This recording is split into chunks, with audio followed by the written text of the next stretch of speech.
The first bite changed everything. Greta Hoffman stood in the mess hall of Camp Claiborne, Louisiana, her fingers trembling around a tray that felt heavier than any rifle she'd ever carried. The burger sat before her like a small monument to a world she'd forgotten existed. 2 thick patties glistening with juice, cheese melting into golden rivers, lettuce so green it looked painted, tomatoes red as summer sunsets. The smell alone made her knees weak. Beef, real beef, not the sawdust bread of Berlin's final days, not the potato soup thin as dishwater, not the beets and turnips that had sustained her through 18 months of war. Preparing and narrating this type of story took us long efforts and hard work. So if you are enjoying the story, please consider subscribing to our channel. She looked at Corporal Davies, the American guard who'd placed the tray in her hands. He was young, maybe 22, with freckles scattered across his nose and an easy smile that seemed impossible after everything she'd seen. "Go ahead," he said in careful, textbook German. "It won't bite back." Around her, 43 other women stood frozen in the same posture of disbelief. They wore the dull gray uniforms issued to prisoners of war, their hair shorn short for lice prevention, their faces gaunt from the Atlantic crossing. They'd been Luftwaffe communications officers, Wehrmachthelfer auxiliaries, anti-aircraft gunners. Now they were simply prisoners, enemy combatants. The first group of German women captured in the North African theater, transported across an ocean to a country that felt like another planet. Greta's mind struggled to process the contradiction. They were prisoners, enemies, yet the Americans had given them this extravagant, impossible meal that smelled like childhood summers before the world caught fire. The burger was hot. Steam rose from it in lazy spirals. She could see the char marks on the meat, the slight pink at the center, the way the bun had been toasted to a perfect golden brown. Beside her, Liesel whispered in a voice barely audible, "Is it poisoned?" The question hung in the air like smoke. It wasn't paranoia, it was survival instinct honed by years of propaganda and deprivation. Nothing this good came without a price. Nothing this generous appeared without strings attached. But Corporal Davies just laughed, a sound so genuine and unguarded that several women flinched. "Ma'am, if we wanted to poison you, we wouldn't waste perfectly good beef doing it." He picked up his own burger from the serving line and took an enormous bite, chewing with obvious pleasure. "See? Liberty steak. Best thing about America, some folks say. Better than freedom itself." Greta watched juice run down his chin. Her stomach cramped so violently she had to grip the table edge. When had she last eaten meat? Real meat, not the mystery substance in the Wehrmacht field rations? March of 1943? Earlier? The memories blurred together. A fog of hunger so constant it had become background noise, like artillery fire or the drone of bombers overhead. She raised the burger to her lips. The smell intensified, overwhelming, almost obscene in its richness. Behind her, she heard the soft sounds of other women beginning to eat. Tentative at first, then with increasing desperation. Someone started crying. Someone else laughed, a strange, broken sound. The first bite exploded across Greta's tongue like a revelation. The meat was seasoned with salt and pepper and something smoky she couldn't identify. The cheese was sharp and creamy simultaneously. The vegetables provided cool contrast to the heat of the patties. The bun was soft but substantial, soaking up the juices without falling apart. It was the most complex symphony of flavors she'd experienced in 3 years. Maybe longer, maybe ever. She chewed slowly, deliberately, trying to make it last, trying to memorize every nuance before it disappeared. Her eyes burned with tears she refused to shed in front of the Americans. Pride was one of the few possessions they hadn't confiscated. Across the mess hall, Major Patricia Hendricks watched the scene with an expression Greta couldn't quite read. The major was tall, angular, with steel-gray hair pulled into a severe bun and eyes that missed nothing. She stood beside a makeshift podium, hands clasped behind her back in a posture of military attention. Beside her, a translator, a middle-aged woman with kind eyes and a German accent softened by years in America, waited patiently. When the last of the prisoners had taken their first bites, Major Hendricks stepped forward. The room fell silent except for the sounds of chewing and the occasional suppressed sob. "I know you're confused," the major began, her voice carrying easily across the space. The translator echoed her words in German. "I know this seems like some kind of trick, but I'm going to be straight with you because that's how we do things here. You are prisoners of war. You will be treated according to the Geneva Convention. That means adequate food, adequate shelter, medical care, and respect for your human dignity.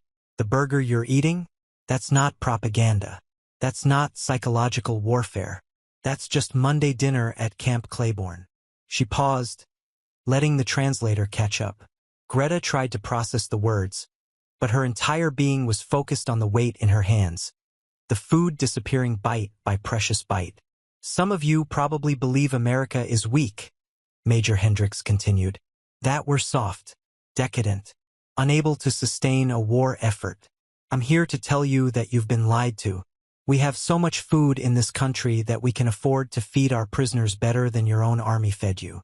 Not because we're cruel, not because we're trying to break you, but because we can. Because that's what civilization looks like." The words should have felt like propaganda, like the speeches Greta had heard so many times from officers who spoke of Aryan supremacy and German destiny. But she was holding the evidence in her hands. The burger was real. The meat was real. The impossible abundance was undeniable. Liesel leaned close, her breath warm against Greta's ear. "What does this mean?" Greta didn't answer because she didn't know. The world had been one way for so long: deprivation and duty, sacrifice and survival. The Führer's voice on the radio promising victory even as the rations grew thinner and the cities burned. The absolute certainty that Germany was fighting for its existence against enemies who would show no mercy. But mercy looked like this burger. Mercy tasted like salt and fat and vegetables so fresh they crunched between her teeth. Mercy was Corporal Davies offering seconds to a woman named Anna who'd finished first, her hands shaking as she accepted another tray. Greta took another bite, and another. She ate until nothing remained but the smear of ketchup on the paper plate. Her stomach hurt, too much food too fast after months of near starvation. But it was a good pain, a human pain, the kind that reminded her she was still alive. Around the mess hall, other prisoners were finishing their meals with varying degrees of emotion. Some ate mechanically, faces blank. Others wept openly. A few stared at their empty plates as if searching for answers in the grease stains. Major Hendricks dismissed them with instructions to return to their barracks. As Greta stood, her legs unsteady, she noticed something on the wall behind the serving line. A poster showing a smiling farmer holding produce. The words "Food will win the war," printed in bold letters. It wasn't directed at them. It was just part of the American landscape, casual propaganda for a country that genuinely believed it could afford to feed the world. Outside, the Louisiana heat hit like a physical force. It was nothing like the cold efficiency of German military installations or the desperate squalor of Berlin in the final days. Camp Claiborne sprawled across acres of flat land, temporary buildings arranged in neat rows, Americans in uniform moving with casual confidence. In the distance, Greta could hear music, someone playing jazz on a radio, a sound that would have been banned as degenerate back home. She touched her stomach, still feeling the weight of the meal. One burger. One impossible, generous, confusing burger. And nothing would ever be the same. The barracks smelled of pine wood and disinfectant, a sharp contrast to the stale air of the transport ship that had brought them across the Atlantic. Greta lay on her bunk, a real bed with a thin mattress and 2 wool blankets, and stared at the ceiling. Her stomach gurgled and cramped, overwhelmed by the sudden influx of rich food. Around her, the other women settled into their assigned spaces with varying degrees of silence. No one spoke about the burger directly, but it hung in the air between them like an accusation. Greta Hoffman was 26 years old, though she felt decades older. Before the war, she'd been a schoolteacher in Hamburg, instructing children in mathematics and geography in a classroom with tall windows that overlooked the Ulster Lake. She remembered standing at the blackboard, chalk dust on her fingers, explaining the Pythagorean theorem to students who fidgeted in their wooden seats. Simple times. Innocent times, though she hadn't known it then. When the call came for women to support the war effort, she'd volunteered without hesitation. It seemed heroic then, necessary. The Führer needed everyone's contribution. Women could serve in communications, administration, anti-aircraft defense. Free up men for the front lines. Do their duty for the fatherland. She'd been assigned to a Luftwaffe communications center in Tunisia, tracking Allied aircraft movements and coordinating German air defense. The work was technical, demanding, and she'd been good at it. Pride swelled when her commanding officer praised her efficiency. Purpose filled the empty spaces that teaching had once occupied. Then came the collapse. The rapid Allied advance, the desperate evacuation attempts, the chaos of surrender. She remembered standing in the desert heat, hands raised above her head, while British soldiers searched her for weapons. The humiliation of it. The shock. Germany was supposed to be invincible. How had it come to this? Now she was here in Louisiana, in a country she'd been taught to view as weak and materialistic. Yet that country had just fed her better than her own government had in 18 months. Across the narrow aisle between bunks, Liesel Krauss sat cross-legged on her bed, systematically braiding and unbraiding her short hair, a nervous habit she'd developed on the ship. Liesel was younger, barely 22, with a round face that still held traces of childhood softness. She'd been an auxiliary nurse before capture, tending to wounded soldiers in field hospitals that moved constantly ahead of the Allied advance. "Do you think they do this every day?" Liesel asked quietly. "The food, I mean." Greta turned her head. The major said it was Monday dinner. That implies routine. But how? How can they have so much when we... She trailed off, unable or unwilling to finish the sentence. When we were starving, Greta completed silently. When bread was mixed with sawdust to stretch supplies. When even officers went hungry. When children in Berlin fought over scraps. Another woman, Margarethe Fischer, a former radio operator with sharp eyes and a suspicious nature, spoke from the far corner. "It's a trick. They want to make us soft, grateful, compliant. Then they'll interrogate us properly." "Interrogate us about what?" Liesel's voice carried a tremor.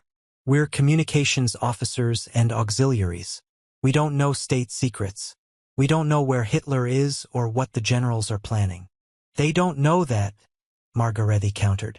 "For all they know, we could be intelligence operatives." Greta closed her eyes. The conversation was heading toward familiar territory, the endless speculation and paranoia that had characterized their journey across the Atlantic. 43 women crammed into a cargo hold, seasick and terrified, imagining every possible fate awaiting them in America. Torture, execution, forced labor, medical experiments. The propaganda had been clear about what happened to prisoners in enemy hands.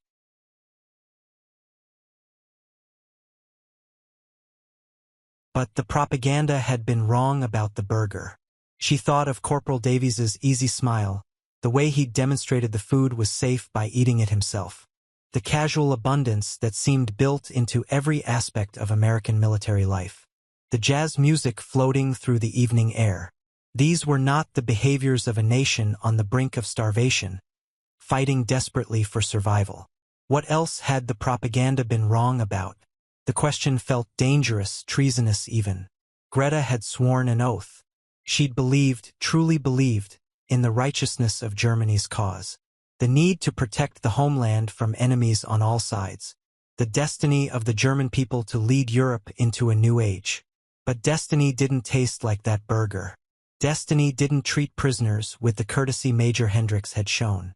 Destiny didn't play jazz on the radio while guards chatted casually about baseball scores. A knock on the doorframe interrupted her thoughts. Corporal Davies stood at the entrance, his uniform crisp despite the heat. "Evening, ladies. Just checking to make sure everyone's settled. Lights out in 30 minutes. Breakfast is at 0700 hours. Any questions?" The room remained silent. 43 pairs of eyes regarded him with varying degrees of distrust and confusion. He shifted his weight, suddenly looking younger and less certain. "Look, I know this is all strange. New country, new situation. But we're going to treat you right. My grandmother was German, came over in 1898. She used to make these amazing potato pancakes, Kartoffelpuffer, she called them. Maybe the kitchen can make some if you folks get homesick. The unexpected kindness landed like a physical blow. Greta watched several women's faces crumble, tears spilling over despite their efforts at control. Homesickness was a luxury they'd tried not to afford. Acknowledgement of their humanity from their captors felt like a trap and a relief simultaneously. After Davies left, the silence deepened. Someone in the back corner began to pray softly in German. The Lord's Prayer, familiar words in a foreign land. Others joined in, voices blending into a makeshift choir. Greta mouthed the words but couldn't bring herself to speak them aloud. She wasn't sure who she'd be praying to, or what she'd be asking for. That night, she dreamed of Hamburg before the war. The classroom with its tall windows. Students raising their hands, eager to answer questions about geometry and maps. The way afternoon light slanted across the desks, turning dust motes into gold. Her mother in the kitchen, preparing Sunday dinner. Pork roast and red cabbage and potatoes, food that seemed impossibly luxurious now. Her father reading the newspaper, shaking his head at the headlines, warning that trouble was coming even as everyone else celebrated the new order. She'd dismissed his warnings then, called him old-fashioned, out of touch with modern Germany's promise. When had she last seen him? 1942? Earlier? Communications had been difficult, then impossible. For all she knew, he was dead. Hamburg had been bombed repeatedly. The Allies showed no mercy to civilian targets. Yet they showed mercy here, to her, to 43 women who'd served the regime that had started this war.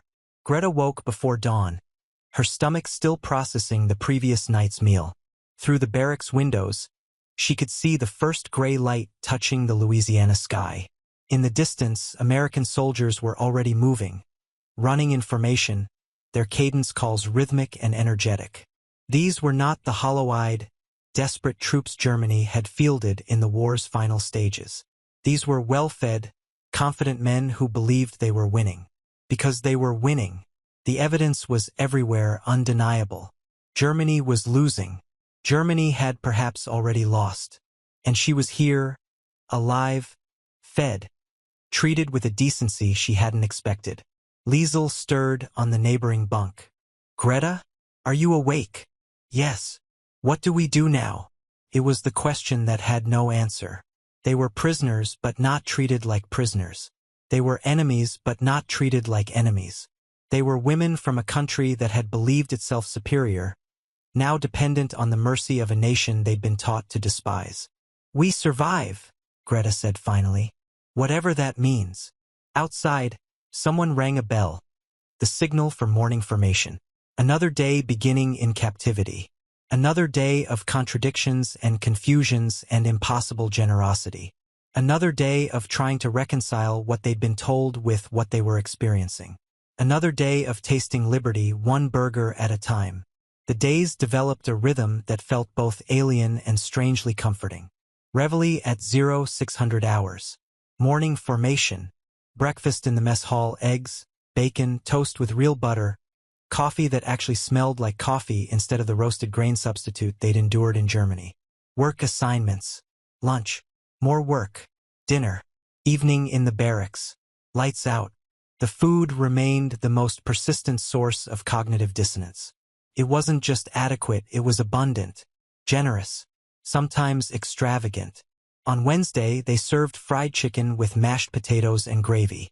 On Friday, baked fish with lemon and vegetables so colorful they looked artificial. On Sunday, roast beef with Yorkshire pudding, a meal Greta associated with pre-war luxury. And twice a week, like clockwork, the Liberty steak burgers returned. Greta found herself anticipating those meals with an intensity that embarrassed her. She'd never considered herself particularly interested in food. It had simply been fuel, necessity. But hunger had changed something fundamental in her relationship with eating. Each burger was an event, a small miracle that required attention and gratitude, and a kind of reverence she'd previously reserved for religious occasions. The work assignments varied based on their previous military experience. Greta and several other former communications officers were assigned to help with administrative tasks: filing, organizing supply records, translating captured German documents. It was clerical work, tedious but not difficult. The American soldiers who supervised them were uniformly polite, if sometimes awkward. They seemed unsure how to treat German women who were both prisoners and colleagues. Corporal Davies appeared frequently during their work shifts, always with that easy smile and careful German phrases. He brought them water during the hot afternoons, made small talk about the weather, asked if they needed anything. His grandmother's German heritage seemed to give him a kind of permission to be friendly that other guards hesitated to claim. "How are you ladies adjusting?" he asked one Thursday afternoon, distributing cold lemonade that tasted impossibly sweet and tart simultaneously. Greta accepted a glass, condensation cool against her palms. "We're managing, Corporal. Must be strange. Being here, I mean." He leaned against a filing cabinet, genuinely curious rather than interrogative. "My grandmother used to talk about Germany all the time, said it was the most beautiful country in the world. She left because her parents wanted better opportunities, but she always missed it, especially the Christmas markets." The mention of Christmas markets hit harder than Greta expected. She remembered walking through Hamburg's Weihnachtsmarkt as a child, holding her mother's hand, marveling at the wooden toys and gingerbread hearts and mulled wine steaming in ceramic mugs, the smell of roasted almonds and cinnamon, the lights strung between medieval buildings, the sense of magic and tradition and continuity. All of it destroyed now. The bombs hadn't discriminated between military targets and cultural treasures. "They were beautiful," she said quietly. Davies nodded, something sad flickering across his young face. "War's a hell of a thing. Destroys the good stuff first. Seems like." After he left, Liesel leaned close. "Why is he so nice to us?" "Maybe that's just who he is," Greta suggested. "Or maybe he's trying to make us forget we're prisoners." Are we forgetting? Preparing and narrating this type of story took us long efforts and hard work. So if you are enjoying the story, please consider subscribing to our channel. Liesel didn't answer immediately. She picked up another file, pretended to examine its contents. "I don't know anymore what we are, what any of this means." The confusion was universal among the 43 women. Margarethe Fischer remained convinced it was all psychological warfare, designed to soften them for eventual interrogation. Others, like Anna Becker, a former anti-aircraft gunner with burn scars on her arms, simply accepted the situation with numb passivity. A few, including young Heidi Schroeder, who'd been an auxiliary nurse, seemed almost grateful, relieved to be away from the war's immediate dangers. But everyone, regardless of their interpretation, ate the food. Enthusiastically, desperately, with the kind of focus that came from years of deprivation. The second Liberty Steak dinner of the week arrived on Thursday evening. The mess hall filled with the now familiar smell of grilled beef and melted cheese. Greta took her tray from the serving line, thanking the cook in English, a small courtesy that had become habit. She sat at one of the long tables with Liesel and 3 others, arranged their food with careful precision, and prepared to eat. The burger was different this time. Not in quality. It remained perfectly cooked, abundantly portioned, delicious. But in meaning, the shock had faded. The disbelief had diminished. Now it was just food. Excellent food, generous food, but somehow less miraculous than that first overwhelming bite. Adaptation was happening whether they wanted it or not. Midway through the meal, Major Hendricks entered the mess hall with a man in civilian clothing, middle-aged, gray suit, serious expression. They spoke briefly with the guards. Then the major approached the prisoners' section. The room fell silent, every woman suddenly aware of the intrusion into their routine. "Ladies," Major Hendricks began, the translator appearing at her side. "This is Mr. Robert Wilson from the International Red Cross. He's here to inspect the facility and ensure you're being treated according to Geneva Convention standards. He'll be conducting private interviews with several of you over the next few days. This is standard procedure. You're not in trouble, and you're under no obligation to say anything that might compromise your loyalty to your country. But you can speak freely about your treatment here. Understood. Nods rippled through the assembled women. Greta felt her heart rate increase slightly. The Red Cross, neutral observers, people who would report back to whom? Germany? International authorities? What would she even say if interviewed? Carry on with your meals, the major said, and withdrew. But the appetite that had driven Greta through the first half of her burger had evaporated. She forced herself to continue eating. Waste was still unthinkable, but the food turned to ash in her mouth.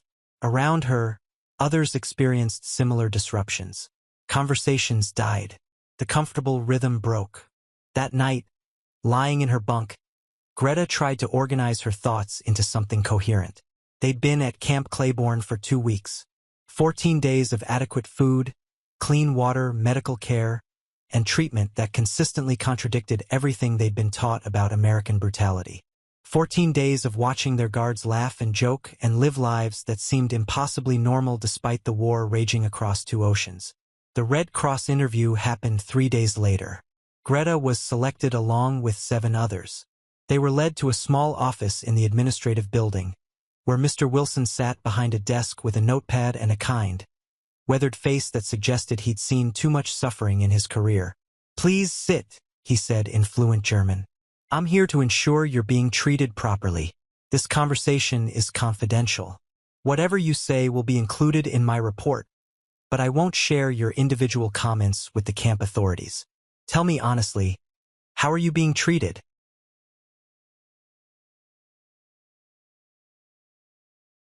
Greta sat in the wooden chair, hands folded in her lap. What could she possibly say? That they were being treated better than her own army had treated her? That the food was so abundant it felt obscene? That the Americans showed more humanity than she'd been taught to expect from her own superiors? "We are being treated adequately," she managed. The German word angemessen felt insufficient but safe. "Adequately?" Wilson raised an eyebrow. "Can you elaborate? We have beds, food, medical care. No one has harmed us. The guards are—" She struggled for the right word. "Professional. What about the food specifically? Quality and quantity?" Here was the trap. If she praised it too enthusiastically, would that betray her country? If she downplayed it, would she be lying to a neutral observer whose job was to document truth? "The food is more than adequate," she said finally. "Better than what we had in the Wehrmacht." Wilson wrote something in his notepad. "Better how?" "More of it. Better quality. Meat several times a week. Fresh vegetables. They serve us the same food the American soldiers eat." "And how does that make you feel?" The question startled her. How did it make her feel? Confused. Ashamed that her own country couldn't provide the same. Guilty for enjoying it. Angry at the lies she'd been told. Grateful to her captors in a way that felt like betrayal. "I don't know," she admitted. "Complicated." Wilson nodded as if he understood. "One more question, Miss Hoffman. If you could send a message to your family back in Germany, what would you tell them?" Tears stung her eyes without warning. "I'd tell them I'm alive, that I'm safe, that they shouldn't worry." She paused, then added softly, "And I'd tell them the war is lost, that they should prepare for whatever comes next." The interview ended shortly after. Greta returned to the barracks feeling hollowed out, as if Wilson had extracted something essential she hadn't known she was carrying. That evening's dinner was the Liberty steak burger again. The 3rd time that week, a special ration increase, someone said, because supplies were plentiful. She ate it mechanically, tasting nothing, thinking only of her father in Hamburg reading newspapers and shaking his head at the headlines. Thinking of her mother preparing meals that seemed impossibly luxurious now. Thinking of the classroom with tall windows and students who no longer existed, swept away by the war's hungry maw. The burger was delicious, perfect, generous, and she hated that she was grateful for it. 3 months into their captivity, the letters arrived. Major Hendricks assembled all 43 women in the recreation hall, a building with wooden floors and windows that let in the softening autumn light. On a table at the front of the room sat a canvas mailbag, and beside it, a Red Cross representative. A different one this time, a woman with silver hair and gentle eyes. "Ladies," the major began, translator at her side as always, "the International Red Cross has succeeded in establishing communication channels with your families in Germany. We have letters for 27 of you. Others, we're still trying to locate your relatives. The bombing has made things difficult." She didn't elaborate on what difficult meant, but everyone in the room understood. Cities reduced to rubble, records destroyed, people displaced, dead or missing. The careful infrastructure of civilization torn apart by the very war they'd helped prosecute. The Red Cross woman read names alphabetically. Each summons produced a mixture of hope and dread on the called woman's face. Greta waited, heart hammering, as the list progressed. Fischer, Hartmann, Becker. Would her name come? Had her parents survived? Hamburg had been firebombed extensively. Operation Gamara in 1943 had killed an estimated 40,000 people in a single week. Hoffman, Greta. She stood on trembling legs and approached the table. The Red Cross woman handed her an envelope with her name written in familiar handwriting. Her mother's careful script, shaky now, but recognizable. The envelope was thin, suggesting a short letter. Wartime paper rationing, probably. Back at her seat, Greta held the letter like a sacred object. Around her, other women opened their mail, reading with expressions that ranged from joy to devastation. Someone began crying. Someone else laughed, a sound edged with hysteria. Greta opened the envelope with careful fingers. The letter inside was dated 2 months prior. The mail had taken that long to navigate the chaos of a collapsing Germany and cross an ocean to reach American hands. "My dearest Greta, we received word through the Red Cross that you are alive and in American custody. Your father and I wept with relief. We had feared the worst after Tunisia. Hamburg has been difficult. The bombing has destroyed much of the city. Our building survived, though the Muller's apartment took damage and they're living with us now. Food is scarce. We receive rations, but they grow smaller each month. Your father's health is poor, his heart troubles him. He works in reconstruction crews, clearing rubble, though he should rest. We are told the war will be over soon. Everyone feels it, though no one speaks of it openly. The radio still promises victory, but the streets tell a different story. Refugees from the east fill the city, fleeing the Russian advance. They bring terrible stories. Greta, my darling girl, I am so grateful you are where you are. Whatever hardship you endure as a prisoner cannot be worse than what is coming here. Your father says, and I believe him, that Germany must pay for what was done. Justice is coming and it will not be gentle. Be good. Be safe. Remember that we love you. If you can, stay in America as long as possible. There will be nothing to return to here. Your loving mother." The words blurred as tears finally came. Greta folded the letter carefully, pressed it against her chest, and tried to breathe through the weight crushing her lungs. Her parents were alive. Hamburg was devastated. The war was ending in exactly the catastrophic defeat her father had predicted years ago. And her mother, her proper, loyal German mother, was telling her to stay in enemy custody because it was safer than coming home. Across the hall, similar scenes were playing out. Women clutching letters, faces streaming with tears. Liesel Krauss read her mail with hands shaking so violently the paper rustled audibly. Margarethe Fischer stared at her opened envelope as if it had betrayed her. Anna Becker pressed her letter to her lips, eyes closed in prayer or despair. Major Hendricks let them have their moment, then spoke again. "I know this is difficult. Some of you have received good news. Others." She paused. "Others have not. Counseling is available if you need it. Chaplain Morrison speaks German and is available to talk. We'll give you the afternoon off from work duties." It was the kind of small mercy that had become typical of their captivity, but no less shocking for its familiarity. The Americans continued to treat them like humans, continued to acknowledge their pain, continued to provide comfort that should have been reserved for allies, not enemies. That evening, nobody touched their dinner. The Liberty steak burgers sat on trays, growing cold, while 43 women processed the complicated grief of learning what had become of the world they'd left behind. Greta forced herself to eat eventually, But the burger tasted different now. Each bite carried the weight of her mother's words. Food is scarce. Rations grow smaller. She was eating more in this single meal than her parents probably saw in a week. The injustice of it. The randomness. She'd been captured and transported to abundance. They'd stayed loyal and inherited starvation. Later, in the barracks, Liesel spoke into the darkness.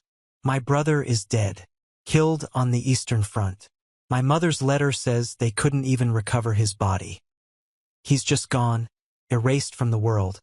And she wrote it so carefully, so calmly, as if she'd spent all her emotion already and had none left for the letter. Silence greeted this confession. What was there to say? The Eastern Front had devoured men by the millions. Bodies left in snow or mud. Unmarked, unmourned except in private grief. The grand rhetoric of sacrifice for the fatherland reduced to anonymous death in frozen fields.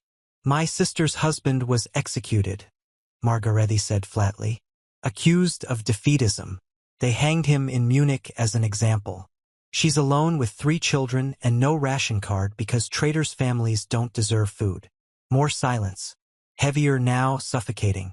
My father says Berlin is hell on earth, Anna contributed. Soviet artillery shells the city daily. People hide in cellars. The Volkssturm has conscripted boys as young as 12. He saw children manning anti-aircraft guns against Russian tanks. The stories tumbled out, one after another, each more devastating than the last. Cities burning, families displaced, soldiers dead or missing, civilians executed for imaginary crimes. The machinery of a regime devouring its own people in the final desperate throes of defeat. And here they sat, in Louisiana, eating burgers that would have fed a German family for a week. Sleeping in beds with clean sheets. Receiving medical care that German civilians couldn't access. Protected by the Geneva Convention while their own country tore itself apart. What do we do with this? Liesel asked. How do we live with knowing we're safer as prisoners than they are as citizens? Greta stared at the ceiling, her mother's letter tucked under her pillow like a talisman. I don't know, but we survive. We have to survive. Because if we don't, all their suffering means nothing. The next morning, Major Hendricks made an announcement during breakfast. Ladies, the Red Cross will facilitate reply letters. You can write back to your families. We'll provide paper, envelopes, and postage. Keep your letters under 2 pages. Don't include any information about Camp Claiborne's location or military details. Otherwise, write what you need to write. That afternoon, Greta sat at a table in the recreation hall with a blank sheet of paper before her and a pen that felt impossibly heavy. What could she possibly say? That she was grateful to be a prisoner? That American generosity shamed her? That she ate beef twice a week while they starved? She started writing, Dear Mother and Father. The words came slowly, carefully edited, trying to communicate love and safety without emphasizing the comfort that would feel like mockery. She told them she was well, that she was treated fairly, that she thought of them constantly. She didn't mention the burgers or the abundance or the jazz on the radio. Those truths felt too cruel. At the bottom of the letter, she added a postscript. Papa, you were right. About everything. I'm sorry I didn't listen. When the letters were collected and sent through Red Cross channels, Greta felt a small measure of peace. She'd told the truth, or as much truth as censorship and kindness allowed. The rest, the complicated shame and gratitude and confusion, she'd carry alone. Winter arrived in Louisiana with a gentleness that felt wrong. Greta had expected cold, snow, the kind of biting frost that characterized German winters. Instead, the temperature merely cooled to something pleasant, almost spring-like by Hamburg standards. The trees didn't lose all their leaves. The sun still felt warm at midday. The war news filtered through despite attempts to shield the prisoners from it. The Americans made no secret of their progress. Berlin was surrounded. The Reich was collapsing. Hitler was trapped in his bunker like a rat in a sinking ship. Some of the guards spoke of it casually, as if discussing baseball scores rather than the death of a nation. In mid-April, Major Hendricks assembled them again in the recreation hall. Her face was more serious than usual. and she clutched a folder that seemed to weigh more than paper should. "Ladies," she began, waiting for the translator to position herself. "The war in Europe has effectively ended. Berlin has fallen. The Nazi government has collapsed. We're waiting for official surrender documents, but for all practical purposes, Germany has lost." The words landed without surprise. They'd all known this was coming, had felt it in the careful phrasing of their families' letters, in the way American guards no longer bothered with the pretense that this conflict might have any outcome other than total Allied victory. What shocked them was what the major said next. "In the coming weeks, we'll begin processing you for potential repatriation. Some of you will be able to return to Germany. Others—" She paused, choosing her words carefully. "Others may face difficulties. Your individual circumstances will be evaluated. Those who served in SS auxiliary units or were involved in certain activities may face war crimes tribunals. The majority of you, however, were simple military personnel and will be released once Germany is stable enough to receive you." Released. The word should have brought joy, relief, the promise of reunion with families they'd been separated from for over a year. Instead, it triggered a cascade of complicated emotions that Greta couldn't name. Return to what? Her mother's letter had been clear. There was nothing left. Hamburg was rubble. Food was scarce. The occupation would be harsh. Germany had to pay for what was done. Her mother's words, not propaganda, not enemy claims, but the assessment of a German woman who'd lived through the collapse. That evening's dinner was Liberty steak again. Greta ate slowly, methodically, knowing with strange certainty that this burger meant something different now. It was no longer the shocking proof of American abundance versus German deprivation. It was no longer psychological warfare or manipulation. It had become simply food. Generous food, yes. Delicious food. But normalized through repetition into something approaching ordinary. She thought of the first burger months ago, and how it had felt like a revelation. How impossible it had seemed.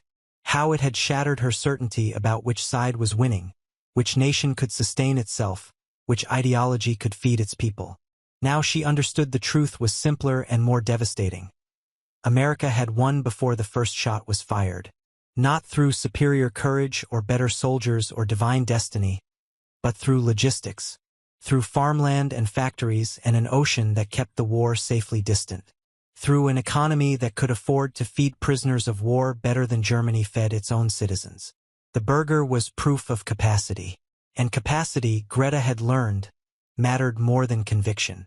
Liesel sat beside her, picking at her own meal without enthusiasm. "Are you going back? To Germany, I mean, when they let us?" "I don't know," Greta admitted. "My parents said to stay as long as possible. Mine too. My mother's last letter said the Russians are worse than anything we imagined.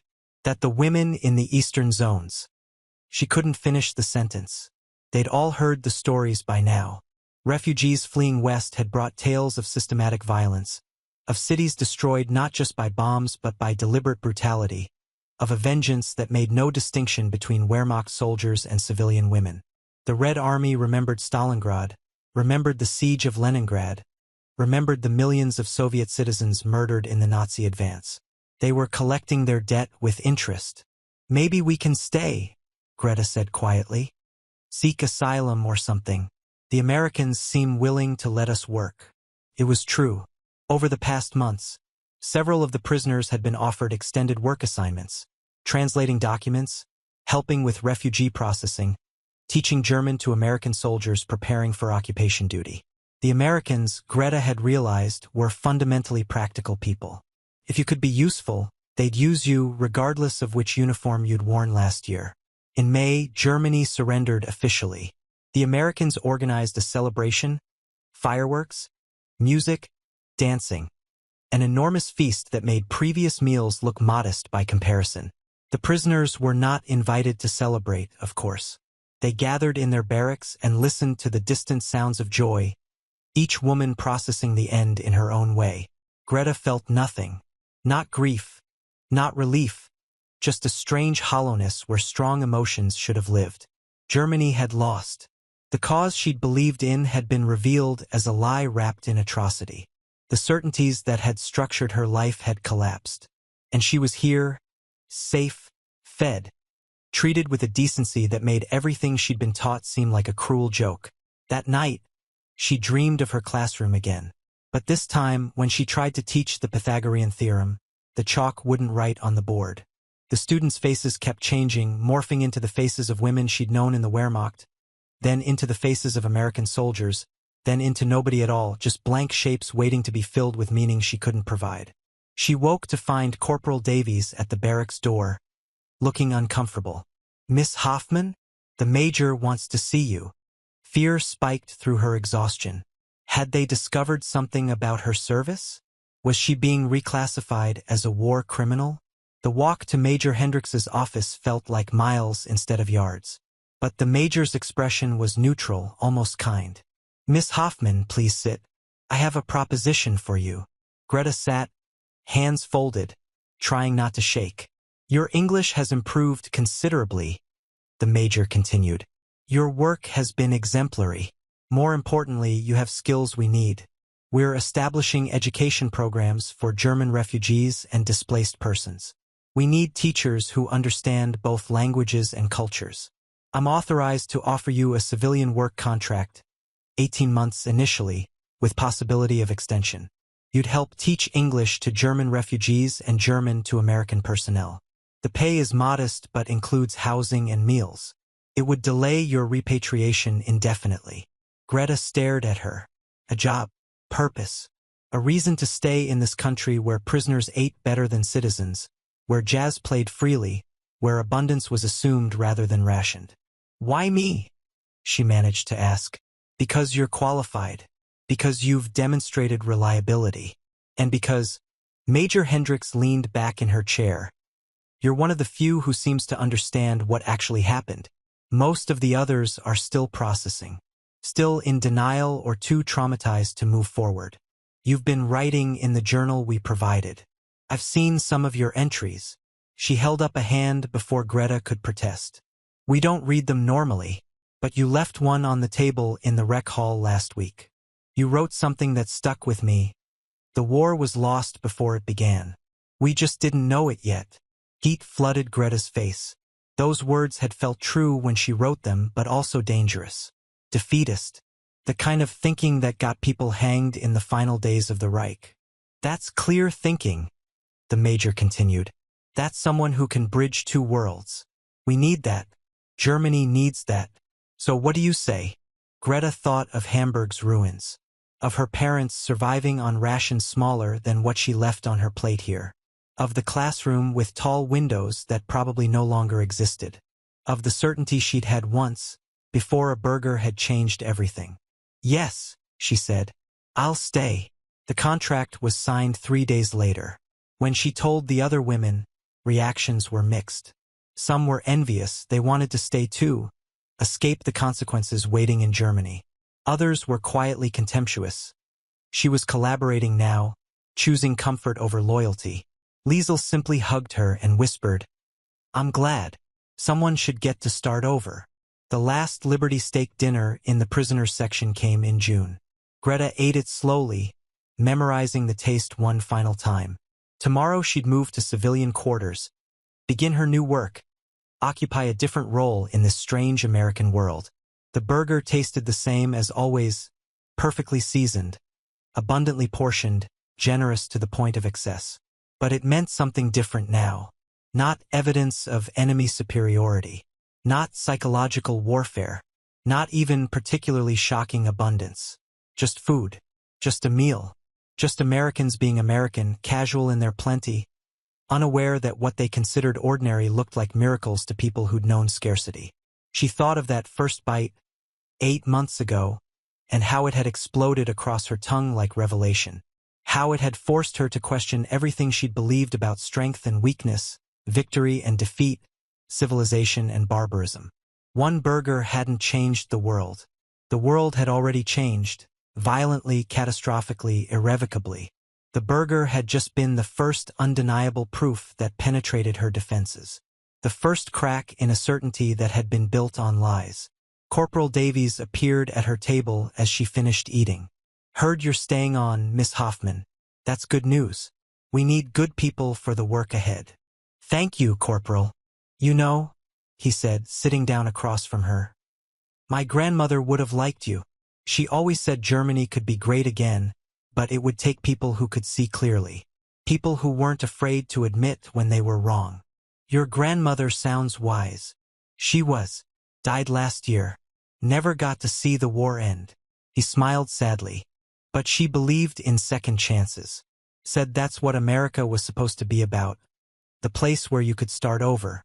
Maybe that's what you're doing now." After he left, Greta sat alone with her empty plate and the weight of tomorrow's new beginning. Outside, through the mess hall windows, she could see other prisoners walking the compound, trapped in the limbo between war and whatever came next. Some would return to Germany soon. Others would stay, like her, choosing exile over return. She'd been a teacher once, instructing children in mathematics and geography, believing she was preparing them for a great German future. Then she'd been a soldier, serving a cause that revealed itself as monstrous. Now she'd be a teacher again, but different, changed. Someone who'd learned that certainty was dangerous, that propaganda could poison even decent people, that sometimes the enemy showed you more humanity than your own leaders ever had. The Liberty Stake had taught her that, one impossible burger at a time. She stood, carried her tray to the wash station, and walked out into the Louisiana evening. The air was warm, thick with humidity and the smell of magnolias. Somewhere in the distance, a radio played jazz, free, improvisational, impossible to march to. American music. The sound of a country that had won not through ideology or destiny, but through the simple ability to keep its people fed while the world burned. Tomorrow she'd begin teaching again. New students, new language, new purpose. But tonight, she carried the memory of that first burger, that first crack in her certainty, that first taste of a truth she'd been taught to deny. Liberty, it turned out, had a flavor. Rich and complex, generous and overwhelming, difficult to swallow but impossible to forget. And once you'd tasted it, you could never pretend you hadn't. Preparing and narrating this type of story took us long efforts and hard work. So if you are enjoying the story, please consider subscribing to our channel.